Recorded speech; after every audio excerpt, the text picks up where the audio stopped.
Okay, so Dangerous Dan. Whoa.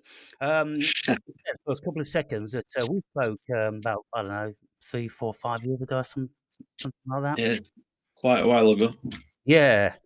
A British lad, like about 80% of my viewers. It's a curious thing, why I don't attract many Americans. Uh, Not many. I thought you had quite. I thought you had an American following. I'm sure No, I've no. seen a few of these were Yankees. Yeah, maybe before, but these days, no, there's not much. Well, when I look on my analytics, it says that I've got about 82% British, a few scattered European, a few from around the world, and only about less than 7%, I think, of American. Right, But anyway, you're a fellow musician, that's it. Yeah, yeah, and I'd try a dabble. sorry. I say I have a dabble at it. Yeah, have a dabble. And what is it that you find attractive or useful about the Awake and Brave channel? Because you've been a viewer for a good number of years now, haven't you? Many years, yeah, yeah. I, Yeah, I can't even remember how many, but it's many. yeah. You just speak sense, pal. Just speak sense. No, no nonsense. Yeah, Yeah, yeah, I like that because I'm a bit like that myself. Although yeah. you've got the ability to get it out there, I've not. To say, well, that's what lots of people say. They say you say all the things I think, and I was having a conversation today with another guy who I'll be uploading the video later, and we was talking about all different sorts of stuff. And I started talking about the American election and things like that. And I'm saying, well, look, I think why people like Trump because he says things that most everybody thinks and wants to say because Trump's a no nonsense guy, he can't be the people these days. They can't be doing with the fakery and the bullshit. They just want it giving fucking plain, don't they? And Yeah, yeah. so most of my viewers like it plain. Of course, there's always a few shrinking violets and those sort of people. But basically, I think it's the future. I think the more people speak plain these days, the more people are going to be tuning in because we're inundated with bollocks, aren't we? Yeah, we're trying to be. They're trying to suppress us, aren't they? What we can say and whatnot. It's like, oh, I can't say that. I can't say over it. Oh, you can't. Yeah, I mean, it's like it's bollocks, isn't it? And so when someone does say it, people are like, yeah, yeah, fucking say it and say more. Hmm. Yeah. So we sent an email. I said, what sort of stuff you want to talk about? And I'll leave the choices up to you and I'll engage with you, whatever you want to talk about. Um, and that way, the viewers won't go, oh, he's talking about the same old stuff again. Yeah. It's going to be difficult this because I'm not one who can like. I just talk. You know what I mean? If I've got a point to talk about, I might flounder on it and make a ass of me sound like. Um, but I'm curious to Don't know worry about about. making an ass of yourself. I'll help you out with that. I'm a I'm, master at that. what I'm always pondering on is there seems to be like a spike in like autism and ADHD and all things like that, and it's like, is it a real thing or is it just more bullshit? Is it Uh, just labels and titles? Do you know what I mean? It's yes. Well, the DSM manual, the yeah, Diagnostics and Symptoms Manual, that started in the early 80s, and I think it about I don't know 120 pages or something like that.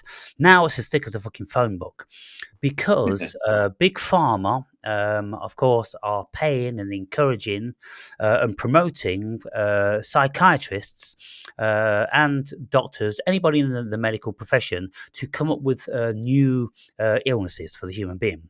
And so we've got autism, we've got ADHD, we've got, all different sorts of personality traits, which supposedly need medication these days, when, we used to get along just fucking fine without them. Yeah, that's it. If there's nothing new, is it? This has been going on for millennia. Whatever's conditions people have got, and they've always survived from it, haven't they? It's like they're just trying to get labels out. To be fair with you, mate, I've got 2 kids, and they're autistic, so labelled like, Yeah. which I got myself gaslit because woman who diagnosed them said, "Oh, because it's like, well, they're just normal kids, just like me when I was a kid." And she went, "Well, have you thought about getting diagnosed for it?" Like, so I did. I went through all rigmarole, waiting about 3 years, and it turns out no, but you might be ADHD. So I'm waiting for that. See what they said. You know what I Right. mean? Yeah. But also they said you're possibly mildly dyslexic as well. Something I've never considered, but since saying that, it's like, yeah, I am on board with that. You know what I mean? Well, yeah, I mean, dyslexic, there's quite a lot of people with dyslexic out there, get letters and numbers mixed up and don't really, they can't really form the program for those. And so language is very difficult. And there is some, truth in autism, because obviously, some kids are very different from others.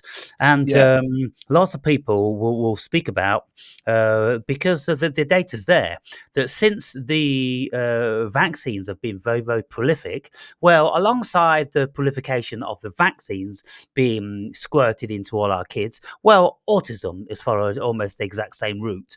And so yeah, it's a no-brainer that whatever squirty shit they're putting in our kids is fucking them up. Now, when I was a kid, I was very unruly due to the childhood that I had. Always going to new schools out of season, so I was always behind. And other kids would ridicule me, and I'd kick off and all this sort of thing. When I was at school, I would have been told that I'm ADHD and I should be on Ritalin to calm me down and do all this. But I was a perfectly normal kid that just yeah. was struggling with the circumstances of losing a parent in my home. And so this is what these people don't take into consideration. They're not interested in giving you a psychoanalysis. They're interested in just fucking prescribing you something for the rest of your life. That's it. Job done. One Yeah. prescription. You're on it. You're labelled. Done. And that's what they want. They want the quick fix. But of Yeah. course, that sort of stuff fucks up No, they want everybody. another customer. It's another customer, isn't it? They're after. Yeah, another customer. So the DSM book is getting thicker and thicker and thicker, because what the pharmaceutical companies do, they gather all the psychiatrists, every so many years, and they ask them, what new symptoms have you seen? What new symptoms have you discovered in the human being? And psychiatrists will say, well, there's one whereby it's excessive happiness. Some people are smiling all the time and enjoy themselves. And then others say, yes, I've noticed that too. It's a very, very peculiar phenomenon. So the pharmaceutical companies go, well, let's create a potion to stop this nonsense. That's a bit of a farce. But, literally it is like that. All of our very, very varied humanisms, they're trying to label every last motherfucker. Yeah, yeah. See, I see it as people all the same got ADHD, like people like you, people like me, people who speak the mind, and it's like what is it, neurodivergent or something in it? The non-neurotypical, Yeah. they call them, and then Uh-huh. there's neurotypical. And I think the neurotypical people are more, well, they're more to follow the program, aren't they? Going to work and um, Exactly. living by the book, so to speak, and others aren't.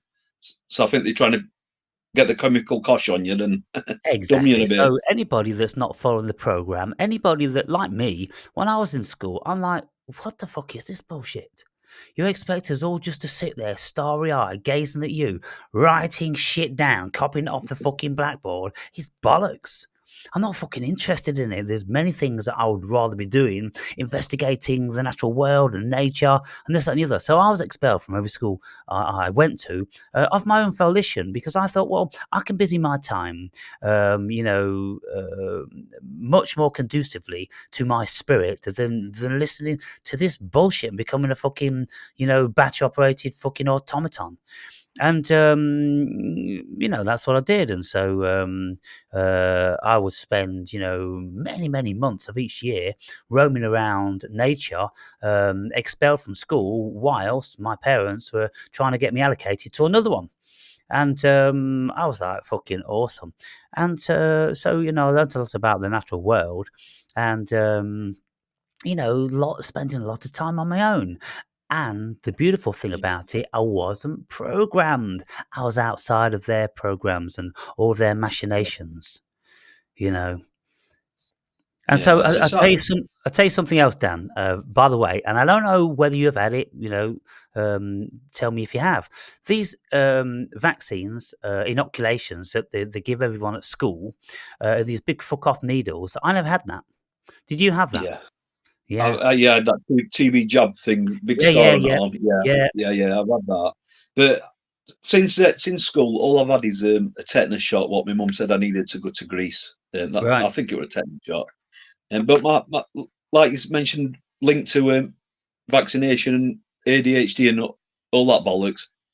I knew all that, so my kids, they've not had it, but they've still been diagnosed with autism. And it's so that's to me, it's like, oh well, that's a load of bollocks. Then it can't be linked because my kids have got that and they've not even had any vaccines. Do you know what I mean? Really? So you Yeah, you turn down the vaccines when you get a letter coming from school that we're going to be doing all these vaccines. Fortunately, you still get the option, so you turn them down. they turned out my kids are homeschooled. Like we homeschool them. I'm Right. like, I don't want them to be subject to any of that nonsense. And Yeah. they're doing just fine. They can read, write. They have like music lessons, drama classes. Young plays football. They still do everything a school kid would do, like, but it's like they've just got two teachers, me and the mother, like, you know what I mean? So how do you and your wife decide on the curriculum that you're going to be teaching your kids? Well, that's it. It's there's nothing set in stone what you've got to teach them. I Right. think you've got to teach them a minimum. I think it's a minimum of 8 or 16 hours a week. Um, but like they have piano lessons, drum lessons, like I say, like acting type stuff. He does football, and even like going shopping and stuff like that. That's like learning and maths and giving them life Yeah. skills. And they can put washing machine on, dishwasher, do everything. You know what I mean? What you won't be learning Practical. at school. Yeah. Yeah. And what about incorporating nature walks, whereby you're teaching them about the natural world and the benefits of being out in nature and things like that? Well, my young un, Alpha, he's 8. He's really interested in mushrooms. Believe it or not, he Right. like look. He's got a couple of mushroom books where he likes to go and have a Yeah. identifying garden. Because I've got a bit of land and live next to a wood and whatnot. So Right. to be fair, I could push him a bit more in that direction, but just life sometimes makes it a bit hard to do that. You have to do what you can, don't you? Do you know what I mean? Yeah, I mean, to you, there's only so much you can do, I guess, when you're running a household and all that sort of thing. But if you see that your kids have got a flair for something and they've taken it upon themselves to have an interest in something, then that needs nurturing. I think that needs Yeah, yeah, encouraging, most certainly. One of the subjects, about the only subject that I was interested in when I was a kid, was geography. right, And then I went on to travel the world, and so it was already in me. yeah, Um, yeah, and the only time really I ever got any praise was in art. I was quite artistic, and then I would win awards in school. And when I was doing projects during the summer holiday about the natural environment, with like the course and erosions of rivers and wildlife and all this, and I made a right good folder folder with all samples in and drawings and all that sort of thing because I was really into it. And the teacher stood up in front of the class and she was showing everyone, and all the kids were amazed that I could actually do something because they thought I was an idiot. Because I never was interested in anything else. But left to my own devices, what I was interested in, then I excelled at that. Yeah, it's like me. All I were interested in. Where I had two interests, which pretty still same now: music and like cars and motorbikes. I'm not bothered about cars anymore. Like I still like a Right. motorbike. Yeah. But yeah, that's me. I've And, carried and that all from and proud of so, like well, music. the curious thing is then, if your two kids have been diagnosed with autism and they didn't take any of the vaccines, then what can we attribute that to? Why do both of them have it, which is even more curious? Yeah. Well, but to be honest, they are. I don't know, mate. They say it passes down from parents, so or it Right. can do. It's like you don't know, do you, mate? So, Because at the end of the day, when you go for these assessments, all in my head, all they do it's someone's opinion based on someone else's opinions who's wrote it in a book. In it's like well, yeah, they ticked it doesn't certain make sense to criteria. me. But Yeah. is there any history in your family that you know of? Well, my mother's a bit nuts, but so am I, or can be. Yeah, when you say That's nuts, all. you see, autism, the classic sort of telltale thing is like a level of dissociation, isn't it, from their peers? They're more introverted, and the more, Yeah. sort of like, they just spend a lot of time on their own in their own little world, and they're not very good at interacting, are they? Yeah, yeah, that's it. So if you were here now, they probably wouldn't say no to you. And if you talk to our Alf, he'd probably go make a noise like that. But when no one's there and it's just us, he's just like a normal kid. You know what I mean? As what Right. you'd expect. It's when other people are there, like you say, it's that social aspect of it. Yeah. After my daughter, she's a bit older and she's a bit better at social. She will say yes and she will answer you, but you won't get a conversation out of her. Right. She just So, if so you ask a question, you get a yes and a no out of her. yeah. Don't know. So do you think they're intellectually impaired, or are they as smart as any other kids, but just more They're reserved? very clever, mate. They're very clever, mate. It's like Right.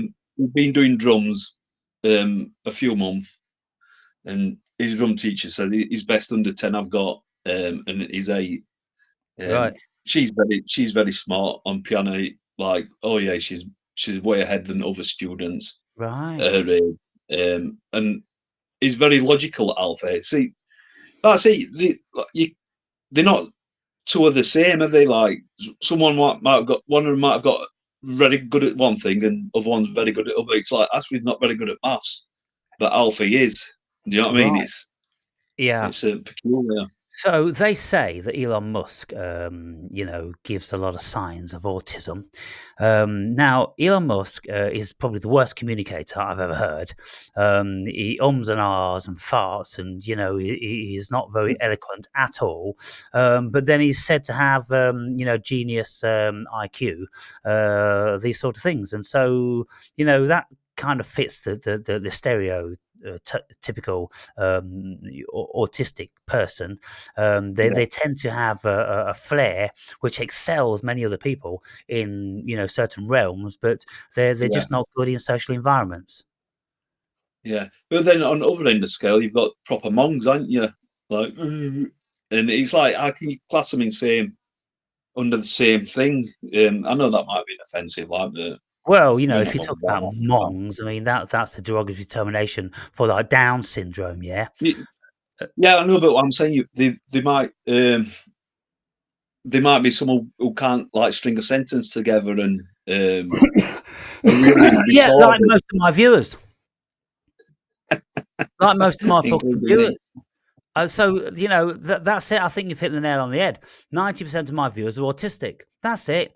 Oh, we can all go back to sleep now. Now we know that. What the fuck, Dan? Oh my But gosh. it is a peculiar thing, isn't it? Like how there's a sudden rise in it, and it's like it's like a fashionable thing, isn't it? Oh, my kid's autistic. Oh, my kid's got this. My kid's got that. It's like Well, Yeah, but fucking It's great mad. because you get loads of wonga, don't you? I don't know. We've struggled to get out. We because what is it? DLA, Disability Living Allowance. We've Yeah. applied and we can't get it. I don't know. But then there's other people who aren't even being diagnosed and they've got it for their kids. It's like, how does it work? Yeah, how does that work? Because that's bullshit. If your kids have been diagnosed with autism, then you by rights should be on at least a carer allowance, and Yeah. so your household should have X amount of money from the government because of this, and you could even claim for private tuition and that sort of thing. Um, I'm not sure. It's like I say, we're homeschooling. See, you can't get any you even less able to get things for the kids because of that. right. It's like they're trying to make it awkward to homeschool.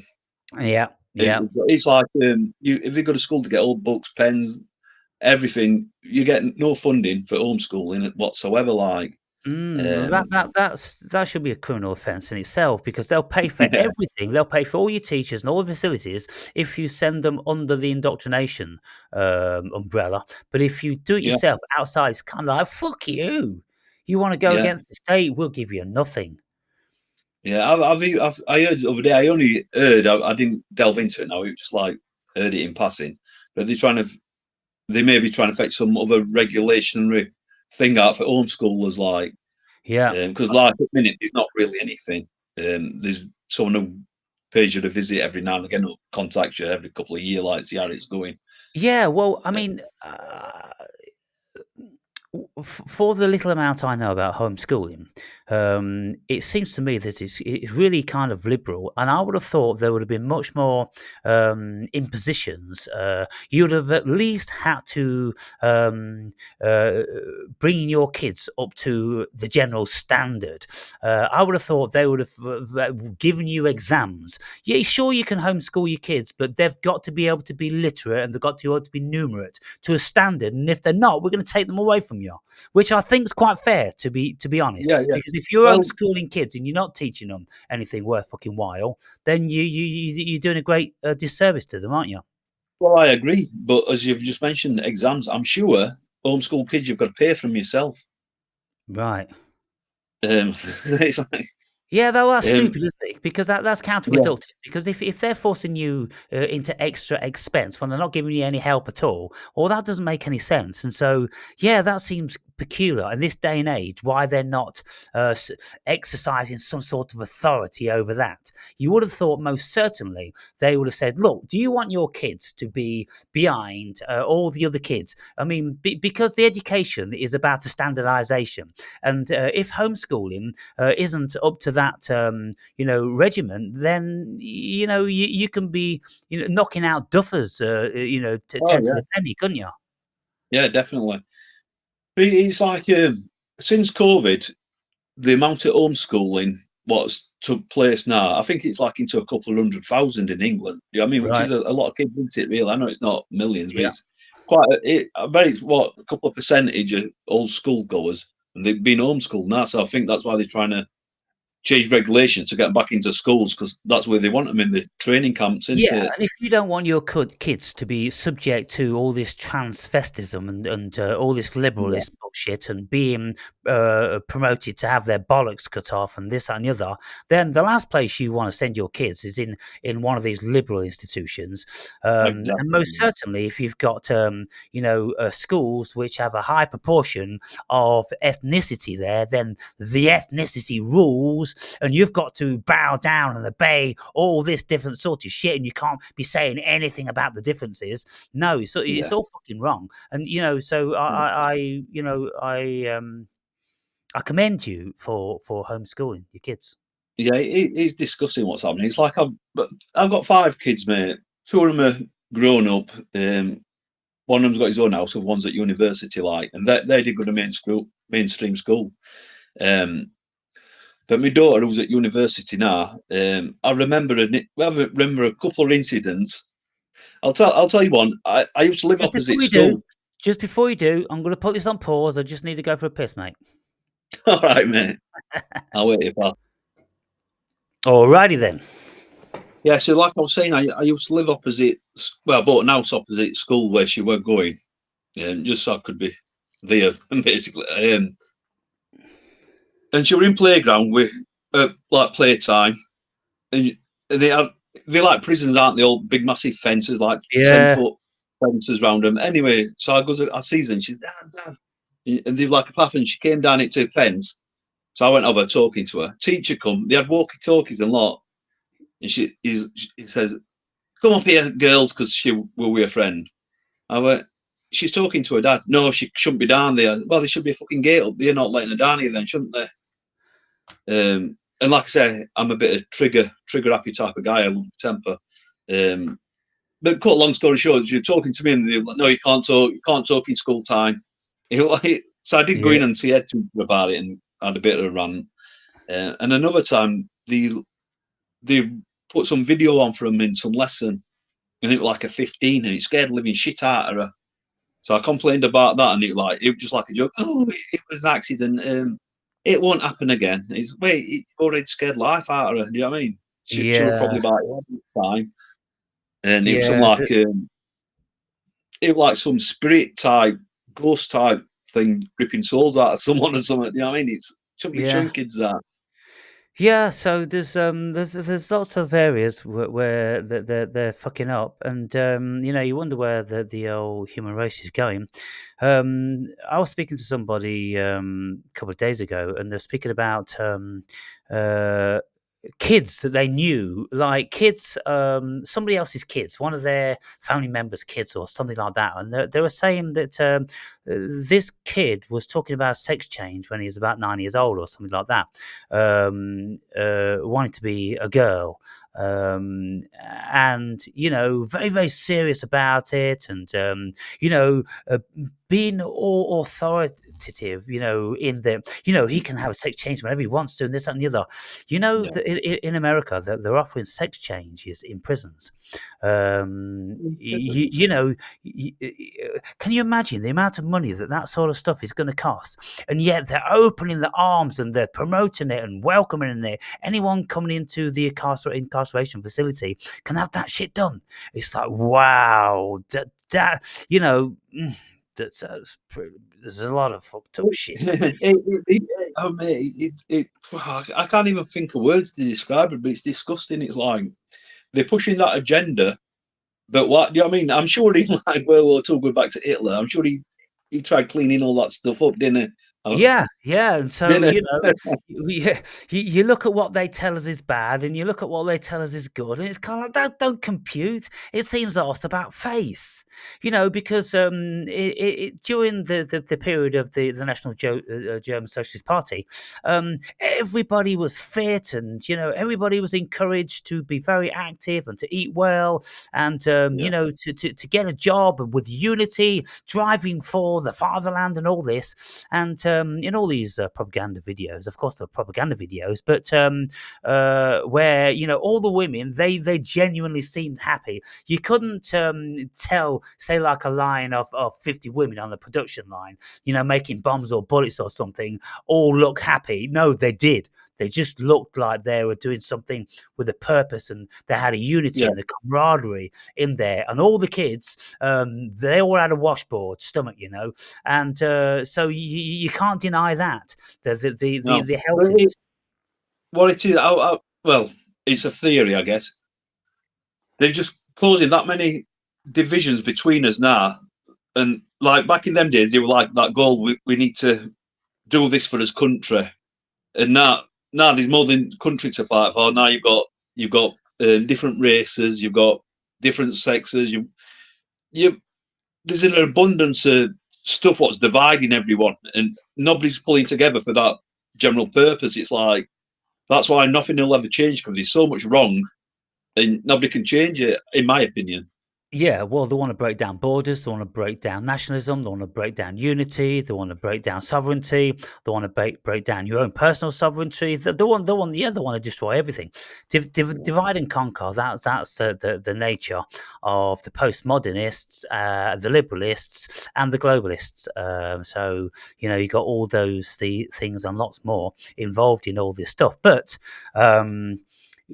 I'm absolutely confident that by the time Starmer has ruined our fucking country over this next 3 years, Nigel Farage will get him and very, very quickly repair it. And I'm not even sure whether Starmer will make the duration, because so many people are calling for him to resign, because he's a fucktard from the very, very beginning, lying and all his policies that he promised. He did the obverse, of course. But then with the advent of Trump winning, then there's going to be massive changes around the world. And because America's doing it, then that's going to sprinkle down to all the other countries. I think lots of countries now are going to be having the confidence to tackle their leftist, liberalist assholes. And they're just going to say, we're not standing for your bullshit. And I think very quickly the world's going to be turned around. It's a nice thought, but in my head, all this political, it's just puppets controlled by forces people you can't see, whatever, and whoever's in, whatever them above wants to happen is going to happen regardless. It is, Dan. It is, Dan. But there's always a renegade. There's always someone on the outside. Nigel Farage has always been on the outside. And he's not buying into that bullshit. You can see that clearly. He wants a Britain for the British people, and he talks a lot of fucking sense, and he ain't been bought by anybody. And he was the one that led Britain out of Brexit. Yeah. So I agree with that. You look at that guy and you go, "Well, fucking hell, that's a start." And then when you look at Trump, well, Trump's a renegade, also self-made man, save for the $1 million that his dad gave him to start him off. But he's a self-made man. He's a renegade. He's not a bought and sold fucking puppet.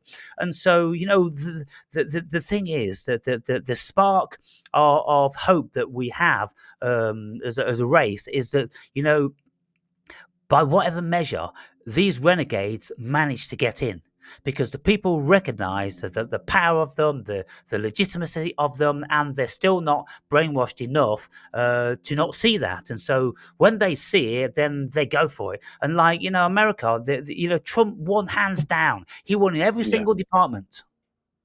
Yeah. He like you say, he does speak sense, Trump, doesn't he?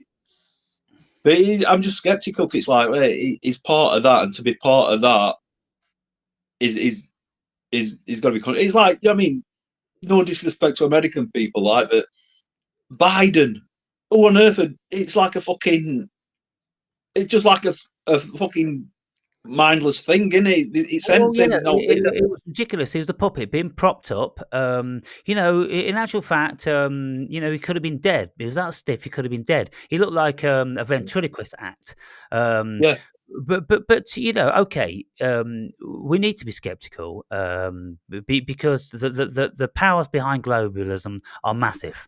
But we also need to be optimistic, and if there is a glimmer of hope, we need to put our energy in that. We can't be defeated by skepticism. Oh, they're too powerful for me. No, fuck, they're not. They're not. So even if we do have doubt, we go, well, fucking hell, doubt's a doubt. It's not casting fucking concrete. Oh, no. We've got to bring all these motherfuckers to task. And there's a lot of very powerful podcasters at this moment in time really turning things around. And so you see Trump Jr., Byron Trump, the 19-year-old, he was encouraging his old man to go on podcasts, because he was saying that, to get the young people, to get a very broad spectrum of young people, you got to do these podcasts, because that's where all they're at. Okay, so you can go, visiting hometowns and this, that, and the other, but mostly you've got to do the podcast. So he went on Rogan, he went on Lex Friedman, and he went on others, and there's lots of people who say that that's what turned the tide, because he's in with the times. He's 78 years old. He's in with the times. Kamala, she turned down Joe Rogan. It was the biggest mistake she made, because she thought she was too big. She thought she didn't need Rogan. Wrong. Yeah. Okay, let's change the subject now, because you did mention to me, Dan, that you want to speak about some personal issues. If you're okay with that. What were it? It's just probably that. Anger management and things like that. Oh, yes, I'll because talk lots of people think I should go on that course. What? I'll talk about that with you, mate. Yeah, I'm like I say, I'm easily triggered into a confrontational thing when I shouldn't be. Yeah. So what actually happens then? If you're in a supermarket and someone pushes in front of you, what's liable to happen? I can give you an example, mate, at a supermarket if you want. Right, so Right. I'll go into a supermarket doing some shopping, and this car was pulling in. I went round him, pulled in. As I'm coming out, his missus said to me, "Oh, you're in a rush or something?" And I'm like, "What's your problem?" Then a fella started, and it's like, "I'm not going to back down to you, fucking prick." Do you know what I mean? Yeah. So it ended up him ranting. And to be fair, I did keep my cool, but I was ready to just pot him one straight away. So you know what I mean? Um, I think. I but yeah, think. I think standing your ground verbally is a perfectly acceptable thing. We need to be doing that more, but you can't start popping anybody because they'll just bang you up straight away. I They've know, got I zero know. tolerance for that these days. But if you become wordly and more confident, and you said that you'd love to be able to do things that I do, like to the policeman in the graveyard, this, that, and the other, just to turn them around calmly, rationally, intellectually. Yeah. It is a skill that many people, wish they had. Um, and we're all different, so we all have different skills in different regions and things like Oh, that. right. I'll give you an example, mate. No matter which tip I go to, to take some rubbish in car, Yeah, I always end up in a confrontation because someone else says something to me, one of workers, and I don't like their attitude. They're talking to me like I'm perceiving they're talking to me like I'm fake. right, So I give them some back and end up calling them jobs with and end up in a big fucking argument and threatening to right. ban So me and that. why are they accusing you of being thick? He's like, "Oh, you can't park there. You parked on corner." It's like, "Mate, I'm moving it. Do you think I'm fucking stupid or something?" Oh, no need for that. But you know what I mean? It's like there's no need to say anything to me in first place. I'm not stupid. You know what I mean? It's like I just take things like people that having a go or something. Yeah. In a Okay. lot of So cases. so where do you think that stems from? Do you think you had issues like that at school, or is that a recent development? Now it's a linear thing. It's probably as long as I can remember. It's definitely it's probably progressed. Getting it's got worse since I was like 16ish. You know what I mean? I just thought I'm off a council estate. You know what I mean? It's like it might be a self protection thing of having to be that way, and it's just stuck. Yeah, well, when you listen to people like Tommy Robbins, um, then Tommy Robinson, growing up, those sort of places, you got to fight your fucking way up. Yeah, That's just how it is. You see, lots of people these days they don't realise how as older ones had it. When I was at school, it was the given that every single end of term uh, people in all years would be having fisticuffs out on the public local school. green to see who's the hardest in the year. And there'd be blood everywhere. And that was a ritual that went on year in, year out, and nobody ever did anything about it. No teachers ever did anything about it. No, They never got involved, and then they must have known about it because we would literally just go out onto the school playing field at lunchtime and would do it and bloodying each other up and all these different yeah, sort of things. And everyone was all around cheering on. And then when it was over, we'd shake hands. And, we go, "Oh, you're the artist now," last settled. yeah. It's not like that these days, is it? It's like No, but do you remember that you're when not you was even allowed. Well, when I was at school, the trend word at like end of wait, we were breaking up for holidays, weren't it? You'd have a yeah. fight with like a rival school. You'd rival schools would meet up and there'd be a battle like not Right, okay. everyone, but there'd be a lot So, there. Do yeah, you know you do that as what I well. Yeah, lots of that shit used to go on, but, I think it never went on with my schools because they're too far away, because we was in the villages, mean? whereas if Right. you're in the city, you've got schools only a mile down the road. Yeah, yeah. That's it. Yeah, Yeah. you But see, yeah, I'm gonna I was say, just going to say, I think my temper's just from. I just don't like thought of anyone get one over me or taking advantage out of me. And it's like I nip that shit in the bud, so to Yeah, speak. yeah. But So, it's not right way to go on at someone my age. You know what I mean?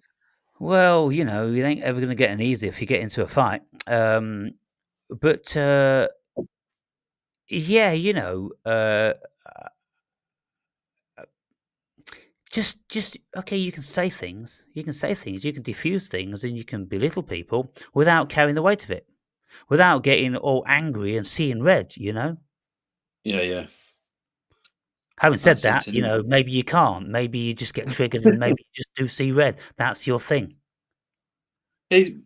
It's not a case of seeing red. It's just a case of I just lose my temper.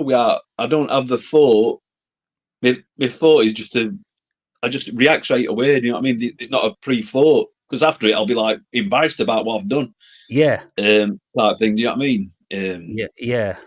Well, that is It's yeah, mainly that's verbal. what I mean by seeing red, because this term comes from holding a red flag up to a bull. When Right. the bull sees the red flag, he fucking sees red and he gets angry. Yeah. Right. Okay, mate. So I you know know, some people said they see red and I don't know what happened. I just killed someone. I saw red and that's all I can remember. It's like it's not like that. I mean, that's yeah, just like an excuse, isn't it? yeah. Okay, so in relation to the things I talk about, what are your favourite topics? What do you like to hear me speaking about?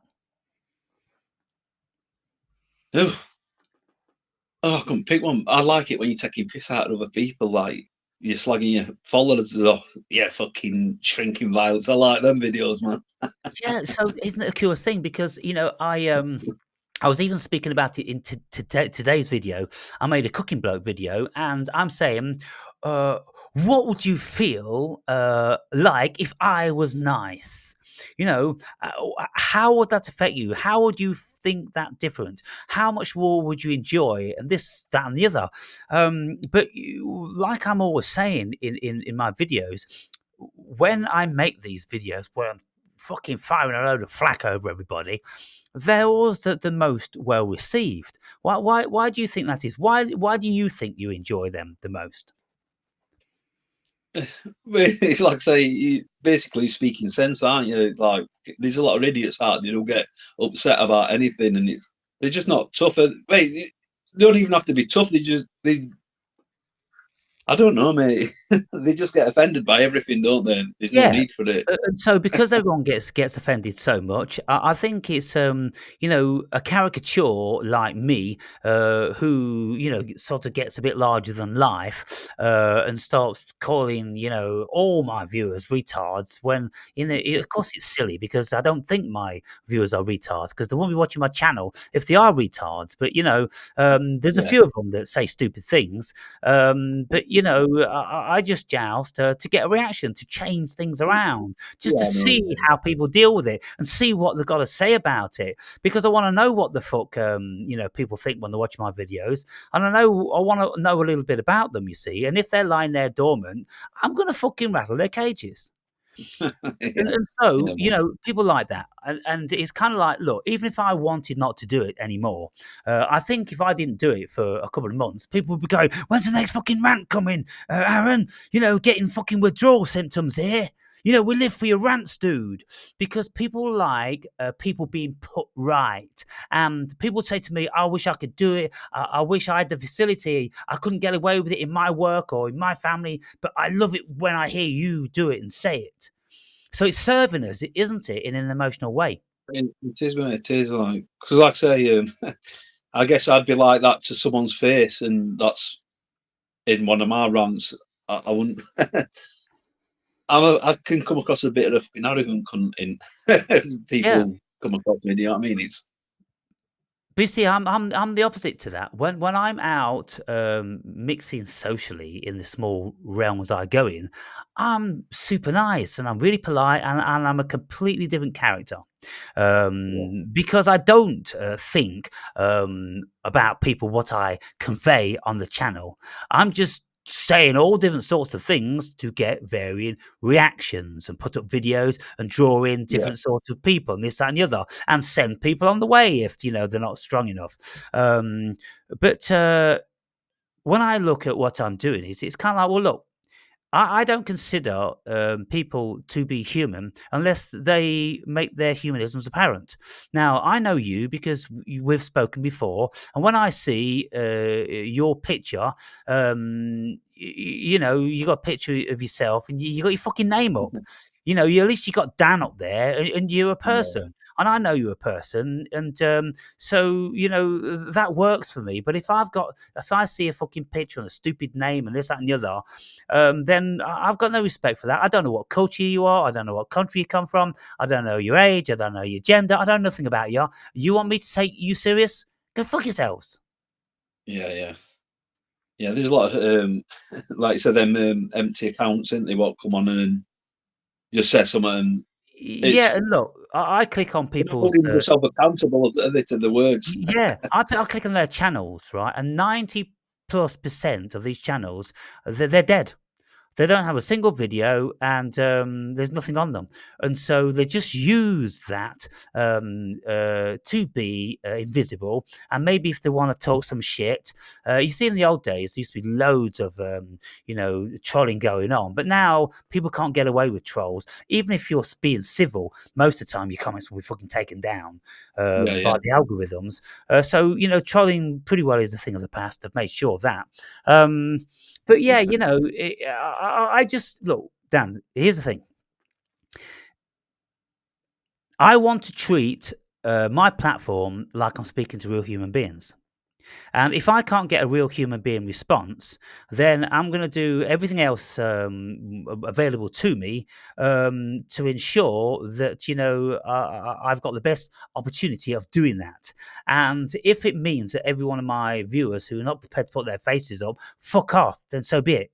I'm fine with that, because what I'm not prepared to do, what you know, I'm a bit of a visionary. I don't want to see you know, people become so insular and or dehumanized. I don't want the whole world just be communicating with each other by fucking text. You know, when you've got kids these days, you've got young kids, they can be sitting on the Yeah, fucking sofa with their mates, and instead of talking to each other, they'll be texting each other, right?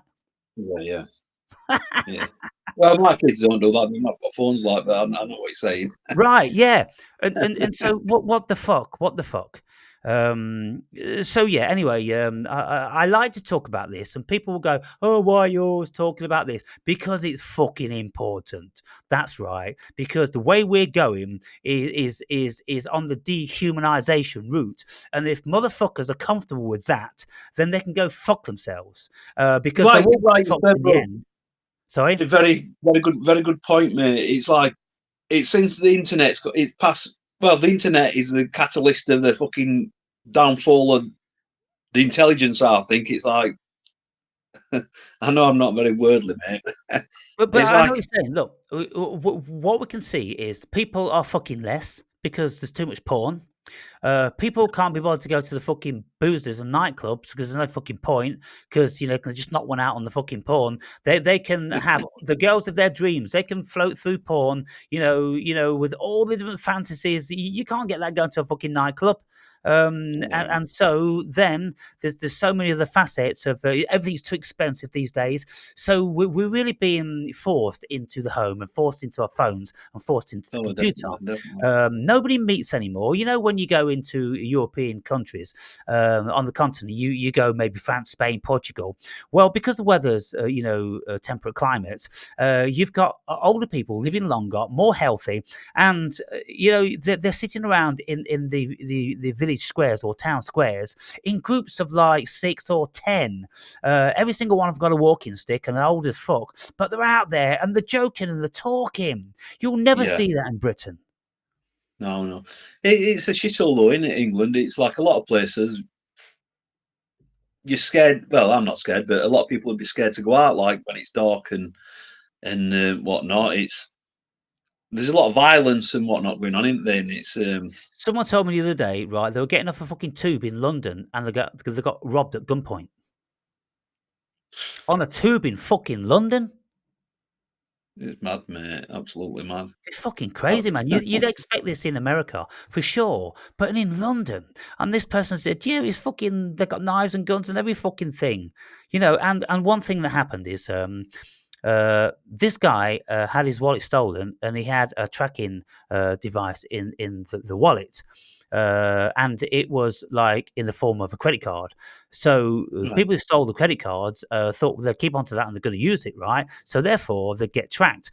And so this guy went to the cops and said, "Look, you know, I was robbed at gunpoint. You can see it on the fucking, CTV, and there's a tracking device in my wallet." And they told him 2 days later that the card was in China. But they said, "Yeah, there's fuck all we can do about it. Not interested." They're not interested, mate. All I think all coppers are bothered about is creating revenue, aren't they? They're not bothered about real crimes, really. It's just like stopping a motorist or somewhere they can hand the fine arts to someone, and Unless, of that's my course, you opinion. say something to one of those swarthy-skinned, black-bearded blokes.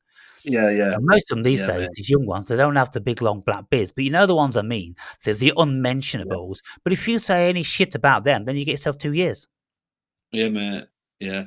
What do you think to all these blokes coming over on the dinghies and taking all hotels and whatnot?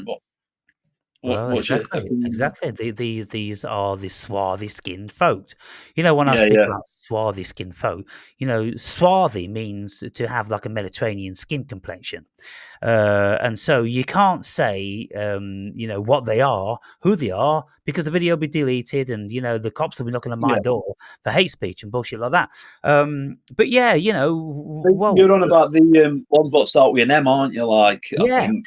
yeah. But these what are coming over on dinghies, yeah, they're under that banner. But why are they just coming men? Where's the women and the children? What's your view on that? Well, they're coming because they're going to be the fighting force. Um, Mm, you know what lots of people are thinking. They're expecting at some stage civil unrest in all of these countries, and they know that the indigenous people are not going to be prepared to be truncheon in the heads in of their fellow man. It's like, look, yeah, they can't depend on the British police force because the British police force, you know, pretty smart, intelligent people, and they're not going to be listened to going and smash these fuckers' heads in, you know, if he gets a bit too yeah, carried away. But who would do that? Well, people who hate us. yeah, The people that come from these countries that reckon we have destroyed their lives and killed their families and this, that, and the other, they would do it. So they're yeah, yeah, bringing all them in. They're all fucking early 20s and they're all fighting age men. And yeah, before long, people will start to see that there's some sort of camps where they start to train them. And what they'll probably be saying is, "Oh, we're training them for security jobs and we're training them for this, that, and the other." Well, that's the beginning. You see, they start to get them regimented, they start to get them wearing suits, they start to get them carrying truncheons. And then when they want to, they can, train them to be militia. That's what I think is yeah, happening. Ricky Gervais, yeah, he did a good sketch about this. He's like, all these, folks coming over the channel, this, that, and the other. Great, great, great. He said, one day I went down to meet them on the beach. And when the boat came in, I said, "Oh, welcome, welcome, welcome. Come on then, come on. Let me give you a hand in. Women and children first." yeah, yeah. There ain't no women and fucking children. There's not one single woman and fucking children. So There's what the not, fuck's mate. going on? And like you've said about security, I've seen quite a few videos on YouTube, like people going on with cameras, film, documenting it, like, and all security are like non-natives, mate. I mean, all the securities are like broken English. It's like, my opinion, mate. I don't think they should be. They should. Mate, I'm not going to say what I really think on here, but you know what I'm saying. It's like it's wrong. They should be at least be able to speak English fluently. Yeah, and they should be mixed. But the point is, you Yeah, see, when you've got these people that come over from nothing, whatever money they're getting, is big money for them. and they're yes sir, no sir, 3 bags full sir. They're prepared to do probably more than the British citizen would, Yeah. and they will dehumanize the situation. Whereas a British person is going to be easier to communicate to. Oh, come on, mate. I was just going Yeah. here, I was just going there. Why are you doing this and all this bullshit? They could be compromised, whereby someone from another culture can't even speak the language. They can't be compromised. Yeah. They're Yeah. very Yeah. strict in what they're told to do, and I've seen lots of videos with these people that go out with the cameras to places where the institutions don't want you filming, like outside police stations or outside Parliament buildings. You'll get the coppers there or the security. You're not supposed to be filming here, and then you go, Yeah. "Well, is it against the law?" Well, we just don't want you to film. Is it against the law? Well, Yeah. we'll call the law, then we'll find out when the cops come, if they're not the cops themselves. After a load of fucking chin wagging, they'll go, yeah, well, it isn't actually against the law. But, why are you here? Why are Yeah. you doing this? Give us your ID. And then they go, I don't have to give you my fucking ID. Yeah. So that they just don't want anybody with any power, anybody who is And operating under their, autonomy and what they're legally, allowed to do. yeah, like you said, the coppers come and they're just as clueless as who's rung them. They even be doing that? They're supposed to be upholding the law. They don't even know the law themselves. It's Yeah. like, should they be in them jobs? Well, that's right. They're just robots, aren't they? At the end of the day, they just do what they're told to do. Yeah, Um, man. okay, so you like the rants. What other videos do you like? What videos don't you watch? Uh, Mate, it's I don't know. Like, I don't watch every one of your videos, mate. It's just I don't know. I'll just click on them randomly. Like, I so like your walks. You go on walks. I like your mushroom ones. I watch some of your cooking ones, pal, and all. I do.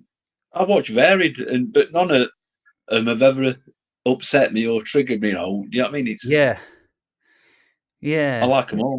I've yeah. been liking your singing ones. I thought you'd improve, but you put some older ones on, and I thought I'd seen them before, but it's like, wait, they're fucking good back then and all. You know what I mean? It's Well, here's the thing. I had more range with the older ones, and I don't know whether it's because I've just been talking too much.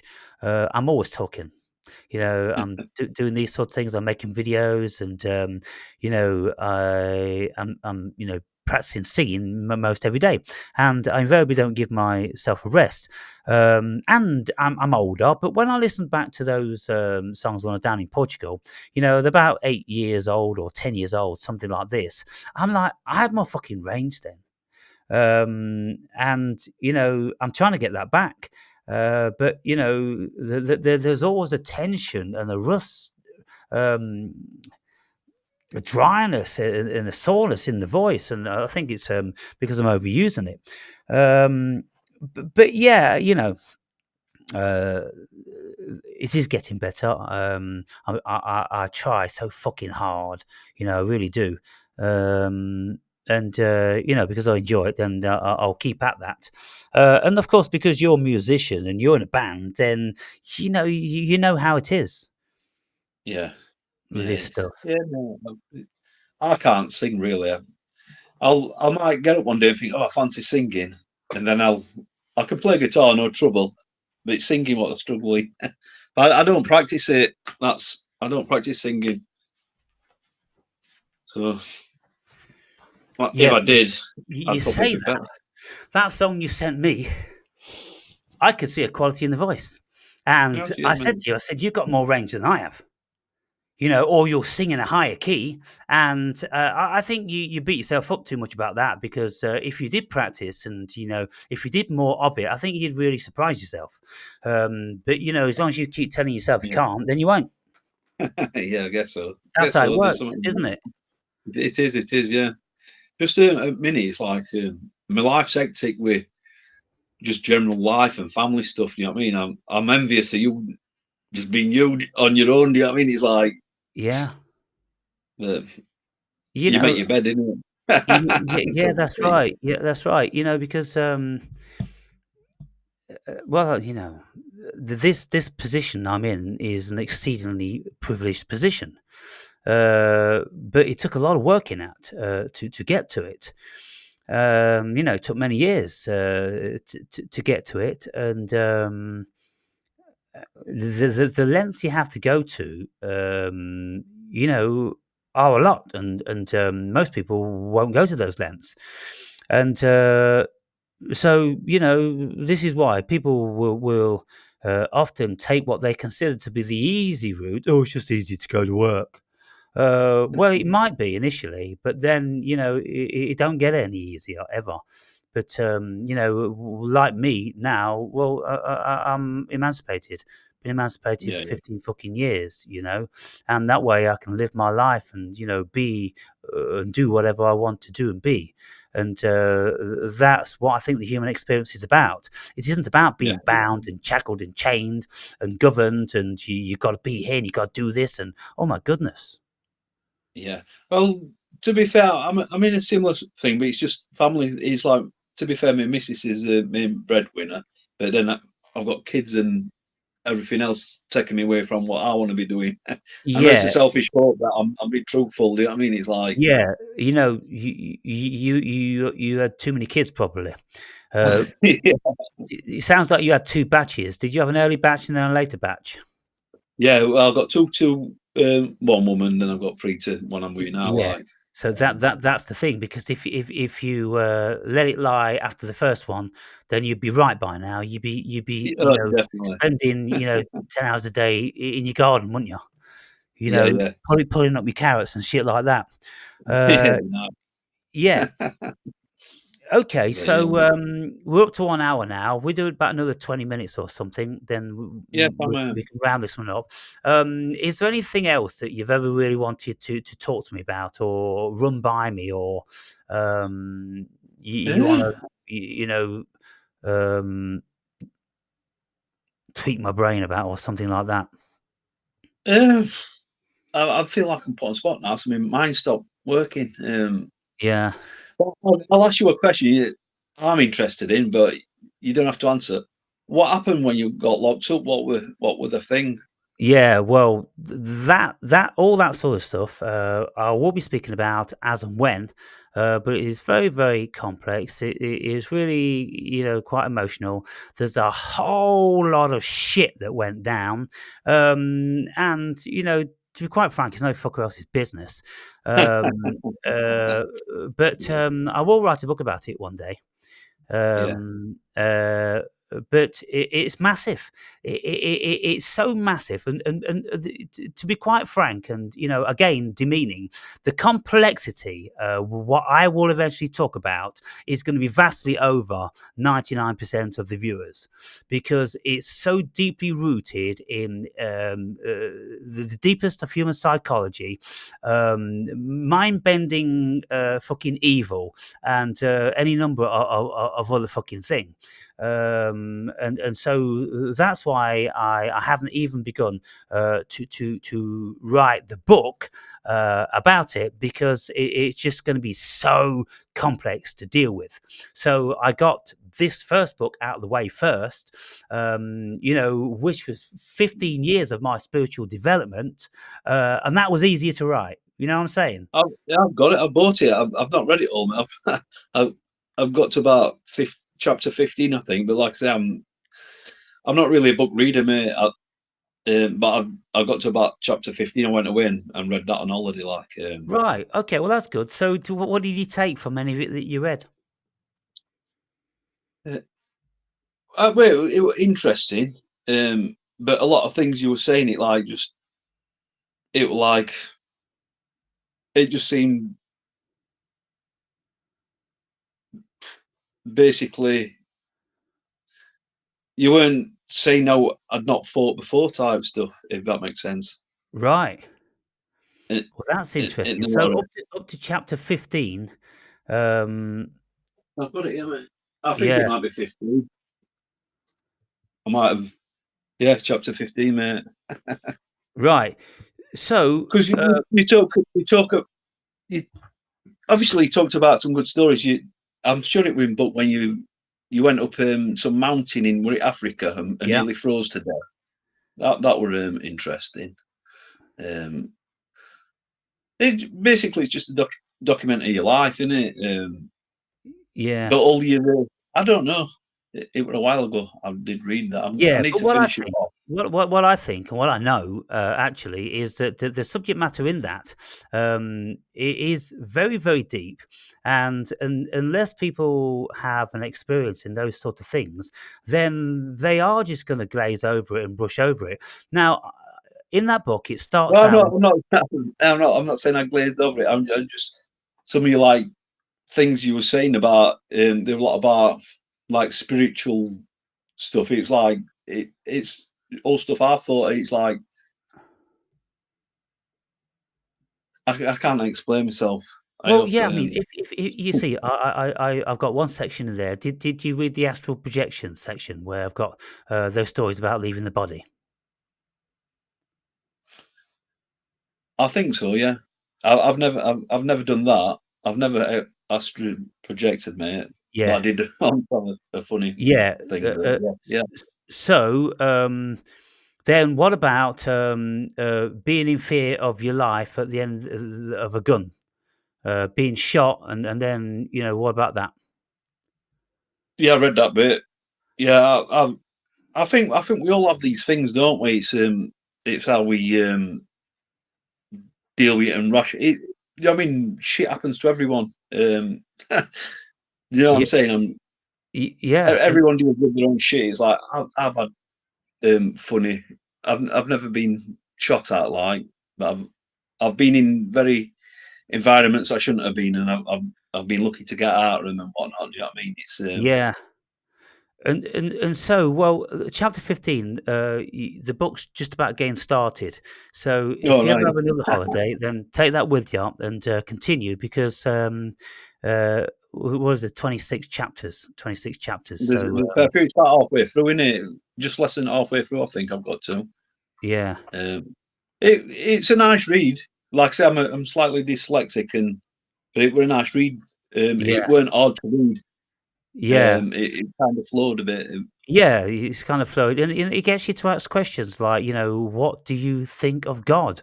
What do you think of Jesus? What do you think of the devil? What do you think of angels? Have you experienced these things? Because we can read, oh yeah, this guy, saw two angels in the supernatural, but oh yeah, whatever. Next, and then like, God spoke to him. Oh yeah, and well, we can. Like I say, we can just drift over these things without being touched by them, but without being touched with the profundity of them. And it's a bit like, climbing a mountain. Yeah, oh, yes, guy climbed a mountain and everything. But if you had climbed a mountain, then you'd be gripped with every fucking word because you would be walking that mountain with me. You see, Yeah, that yeah, mate, yeah. Story, mate. It was a good story because you went up with a guide. I'm sure were there a few of you, but you went up with a guide. You paid a guide to go up with you, yeah, and one I guide, think were it just one guide? Were one there you and guide. someone else there? There were three Sherpas that carried Right. all the food and the camping stuff and the water, and they Yeah, always yeah, walked on ahead. So I was on my own for one whole week, save when we set up camp, and they would do the cooking yeah, of the food. They'd set up yeah, the yeah. tents and things like that. Yeah, And I'm sure you thought you were going to die. Is that right? yeah, You like, and I think did you like upset your death type thing up there? Is yeah, yeah. yeah, yeah, yeah, yeah, yeah, yeah, man. Like you gave him, but the guy got you down, didn't he? He geared you up. I think is that what happened? Well, yeah, Um, because yeah, yeah, I'd resigned myself emotionally that I didn't want to continue due to the level of exhaustion, and so just standing there, 20,000 feet, way, way, way above the clouds, when the stars are as big as dinner plates. You're already closer to the notion of God, and when you're absolutely exhausted and you are, very restricted for the amount of oxygen that you're taking. You're all very, very light-headed. You're thinking very, very differently about, a great deal of things. And then to contemplate that, you've got yourself in such a dodgy environment that you don't feel that you can get your way out of it. Then when you have the resignation of death and you experience that, you experience exactly what it feels like to resign yourself that you're going to die. And you Yeah. go, okay, I'm cool with that. Yeah. So, the things about all these things. To experience them is one thing, and to read them is another thing, and that's where the essence is lost, because it doesn't transfer. These life experiences, they don't really transfer unless people have had similar sort of experiences. Yeah. Otherwise, it's just a story. It's just a fucking movie, and Yeah. it doesn't mean anything. But if you can imagine what it's like to be shot, and then the guy loads the gun again, it points at your face, Oh, yeah. and if you can imagine that sort of terror, how close you are to losing your life, then things mean a little bit more. Yeah. And so, that book's full of things like that. No, Um, I'm not slagging it off, mate. I weren't slagging it off if I was if it no, was but your yeah, what it's like what what I you do on it. like about it is, to engage with people about it, to see what they felt about it, because it helps me, realize a great deal of things. And, we can talk about a lot of stuff, but we've all lived very, very different lives, haven't we? Yeah, of course And you have, yeah. and it's difficult to walk a mile in another man's shoes. Yes. And Of so course. this is probably why it's so difficult for people to come forward and talk about it, because they don't really know what to say. Andre, he came forward and he did 15 video sessions with me, and he talked about the things that moved him. The things that he could relate to and why he Yeah. could relate to them. And so we need to be able to do that. We need to be able to put ourselves in the other person's shoes to relate to these things. Otherwise, they don't mean anything. Yeah. And You know, mate, what I will say, I found it a bit braggy because you talk about not having an ego and that, but it was full of ego. I will say that, mate.